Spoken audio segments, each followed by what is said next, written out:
gis nañ quand même Ousmane Sonko il a lancé les hostilités daal nay tijji carrément li nga xam ne nii moom mooy guerre des mots entre moom ak Al Amin Lo entre moom ak président Diomaye mais quand même daal dinay solaat carrément yërëm opposant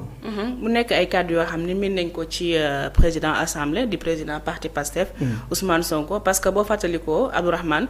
bi muy nekk ci kujje gi du doon dencal dara wala du doon bàyyil dara ñi nga xam ne tey ñoo nekkoon jamono jooj ci nguur gi alors mu dem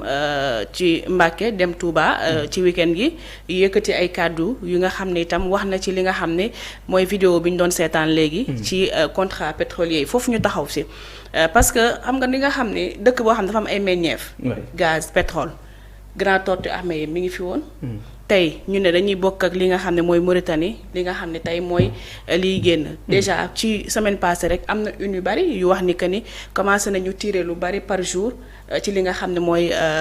pétrole bi ak ñi ni mel alors li mu wax nag muy lu am solo bu ñu demee doyen juñu na ko sànq bu ñu demee ba waxaat ci li nga xam ne tey mooy revoiraat contrat pétrolier wala contrat yi nga xam ne mooy ressources minières yi ñu yàlla may mais c'est très normal parce que tey boo fàttalikoo tey ICS bii tey la fay xew déggoon nga tey benn sénégalais boo xam ne dañ ko fa doon bundu xatal image yooyu dafa viraloon ñëpp gisoon nañ ko léegi pourquoi pas waruñu mën a renégocier waat contrat yi parce que pourcentage bi ci Sénégal am baaxul woon yow nga am sa réew ay ressources yow ñu nga war ko exploiter wala dañ koy yóbbu fële exploiter ko ñëw di ko jaayaat fi mi ngi mel ni or bi nekk fële ci saabu dollar yow nga am or ba pare toog ci kaw or bi gën a pauvre man j'habite la région de Kédougou mais c'est la région la plus pauvre du Sénégal toog ci or ba pare gën a sonn léegi nag propos yi dégg nañ ko mu solaat mbubu bi nga xam ne moom la sénégalais yi miin ci moom Ousmane Sonko alors li mu wax nag man jàpp naa ne fu leer la ko teg parce que bi muy nekk ci biir gouvernement bi dafa doon déranger ñu bari parce que tey mu débarrassé wu ak Ousmane Sonko moom jàpp na ni il va se sentir moom le président Diomaye il va se sentir président de la République il va se sentir que man je suis autorité maintenant parce que ki fi nekkoon parce que moom moo fi waxoon je veux un premier ministre super fort je veux un gouvernement fort tey kooku noonu tu t'es débarrassé de cette personne jàpp nga ni tey yow yaay l'autorité principale toutes les décisions yow yaa koy jël la preuve décision conseil constitutionnel le week-end passé alors lu ñu wax rejeter li nga xam ne moom la assemblée nationale yóbbu alors man je me dis que nañu demaat parce que tey am na loo xam ne tey Pastef waru ko bàyyi mu dem du ma wax en tant que koo xam ne dafa far mais dañuy wax rek li nga xam ne tey moom la fay demee man je me dis que au sein du parti Pastef y a des gens yi nga xam ne tey ce sont des juristes on peut prendre l'exemple de Amadou Ba de Maître Tall et tant d'autres Sidi Alpha Thiam ak ñooñu noonu léegi yow est-ce que aussi jotul tamit en amont bu ñuy def yenn yi wala bu ñu bëggee jaar ci yenn procédures yi ñu intégrer ñooñu noonu sama xalaat bu gàtt comme ça du ñu amati yi nga xam ni tey moom mooy ay couac wala yoo xam ni si procédure bi ñu gën a xool sur le plan juridique ñu am accompagnement boobu man jàpp naa ni parce que boo fàttalikoo bu yàggu dara am na lu assemblée yóbbu woon aussi mooy bi président demandé une seconde relecture je pense am na lu mu demandé woon une seconde relecture bu yàggu dara L29 L30 bi merci tey man je me dis que loolu noonu ñoom en amont waroon nañ def liggéey bu am solo mais bon xam nga politique stratégie la ak ay pexe ak yooyu noonu alors moom Ousmane Sonko tey bu ñëwee ci diwaan boobu nga xam ni tam bastion la ci ñi nga xam ni tey mooy parti Pastef bu ñu fàttaliku Mbacké am na lu muy représenté ci li nga xam ne mooy électorat wu Pastef commune Grand Yoff am na lu muy représenté ci électorat wu Pastef ak feneen ak feneen mais foofu noonu dafa am rôle bu am importance bu ñu fa doon jouer parce que bu ñu fàttalikoo ñu bëri dañ leen tegoon loxo jamono jooju te ñu dëkkoon zone boobu noonu ba ci ki nga xam ne tey ñu baal ma ci tudd bi mooy Cheikh Thioro Mbacké ñoom ñëpp tey am na ay ndaw yu bëri dañ leen tegoon loxo ci kaso bi parce que lan dañu porté woon bracelet ñenn ñi par un simple post sur seen page ñu jël leen teg leen loxo tey bi nga xam ne tey dugg na ci gouvernement ba génn lii xew-xew dafay jëlaat li nga xam ne mooy boobu bi mu xamoon te lii la ñu miin ci moom très bien ba boo fàttalikoo sax ci réseau yi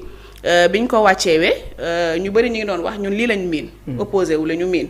alors ñu ñëwaat ci li nga xam ne tey mooy meeting boobu noonu ba tey wax na ko mu ne ñi ngi jëm ci li nga xam ne mooy période hivernage déjà Abdourahmane dabu jafe-jafe yi bari na fan nga gis ci réew mi ñu def curage. déjà am na zone yi nga xam ne fii à Dakar bu tawee doo jàll. tegal si foofu sa baaraam yaa ngi fi nga xam ne bëgg naa fa ñëw ci point bi léegi toujours parce que bëgg naa ñu jàngat point par point la sortie de Ousmane Sonko mais doyen balaa ma ñëwaat ci deuxième point bi nga xam ne war naa ñëw ci sortie boobule Fatoumata wax na lu am solo mooy le soir de Mbacké bi nga xam ne nii Ousmane Sonko am na ko pour tenir ce discours bi nga xam ne depuis bu mu jógee primature ba léegi teniru ko parce que Mbacké aussi am na lu muy représenté ci électorat au Sénégal. xam nga boo xoolee Mbacké nekk na bu doon Pastef dafa nekkoon benn yaram boo xam dafa manqué woon vitamine. Mbacké fa lañ ko piqûre vitamine. Mbacké Touba moom. dem na fa lañ ko joxee njaq.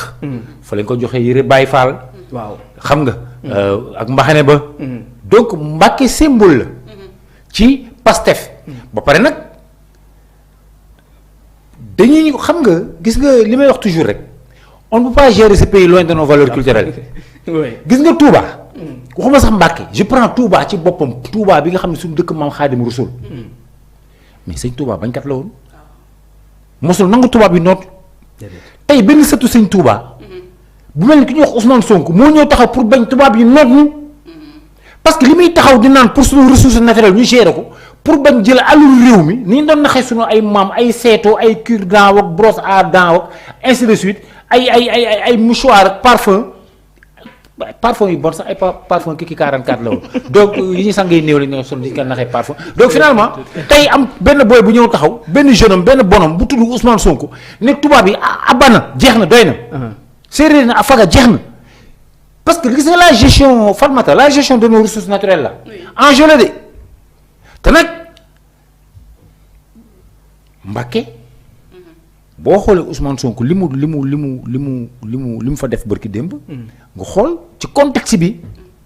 nga xam ni gis nga fii am na benn livre def naa CM1 la wala CM2 benn livre la am na benn texte bu ñu bind def naa Ami Erimi la wala Sidi Erama Baye Kaña livre texte Baye Kaña bon nga may ma jàdd foofu le premier ministre El Amin Lo mais Maxu le premier ministre n'a pas d'ambition politique il n'a pas d'ambition parce que c'est un homme qui n'est pas ambitieux le premier ministre tey bu tonton teg Ousmane Sonko parce que il joue le second rôle c'est quelqu'un boo xam ne Ousmane Sonko moo ko jëloon illustre inconnu dans le désert parce que mu doon def ay contributions c'est un truc qu'on connaît mais moo ko jël def ko secrétaire général gis li mu ko njëkk a def bañ ko nommé la ñu wan ne ni que laa njëkk a taxaw fi wax leneen aw ma benn yaakaar ci El Amin Lo nga ne ma lu tax man la c'est un premier ministre sans personnalité politique xam nga wax ma waxoon loolu nan lañ lay fale premier ministre ce premier jour ñu foog la nommé fraîchement nga ñu taxaw di dàggasante xam la moo doon dàggasante bi moo ñu taxaw ni way man premier ministre laa boo xam ni du ma taxaw fii di diir mbagg président de la république li président bëgg laay def boobu mu ngi gaaruwaale Ousmane Sonko man leen kii il n'ira nulle part ki dafa manqué personnalité. mais il est patriote quand même. tey nag. non le patriotisme. parce que tamit chercher à faire du patriotisme le monopole d'un seul camp revient précisément à le trahir. même dans le texte de Sidi Erama. Baye Kaña est patriote. alors donc pour te dire donc il affiche maintenant des ambitions léegi nag Ousmane Sonko wax na. mais Ousmane Sonko dafa la wax sur des choses techniques suñu ressources naturelles nañ ko gérer boo leen ko gérer wul motion de censure baa ngi fi. mais nga tontu ko techniquement est-ce que tu avais besoin de lui dire terme bi nga utiliser nan la tuddi sax. bëgg déedéet. patriotisme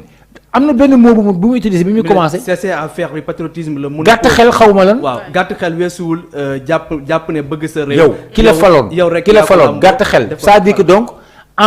en utilisant les mots en leur sens gàtt xel. maanaam El Amin Lo mu ngi naan ni Ousmane Sonko naka gàtt xel kan moo ko wax Ousmane Sonko El Amin Lo c'est-à-dire que donc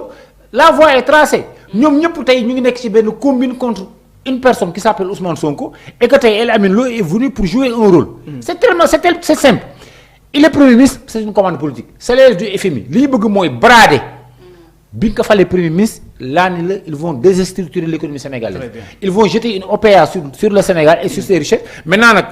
un premier ministre qui te parle améliorer le climat des affaires xam nga mooy la. lépp lu Ousmane Sonko bañoon ci affaire pot de vin affaire kii sur loolu gars yi daañu ko nangu lépp loo xam ni désavantage la woon inconvénient pour suñu économie. daañu ko nangu parce que le climat des affaires tous les requins internationaux vont venir au Sénégal parce que léegi Ousmane Sonko génn fi dañu naan mbas ki moo ñu laqal xale bi dem na laqal nañu. léegi ñi fi nekk nag ñoom ils vont ouvrir les vannes. les requins vont venir. ils vont pomper nos ressources. moo tax ma ne le Sénégal est en danger. le Sénégal est avec la déclaration du Premier ministre. faisant croire que pour rendre le climat des affaires ainsi de suite. muy les requins venaient prendre et amener et malheureusement. à l'heure du bilan le Sénégalais xam ne El Amine Lo ne paiera pas les pots cassés El Amine Lo du rendre compte.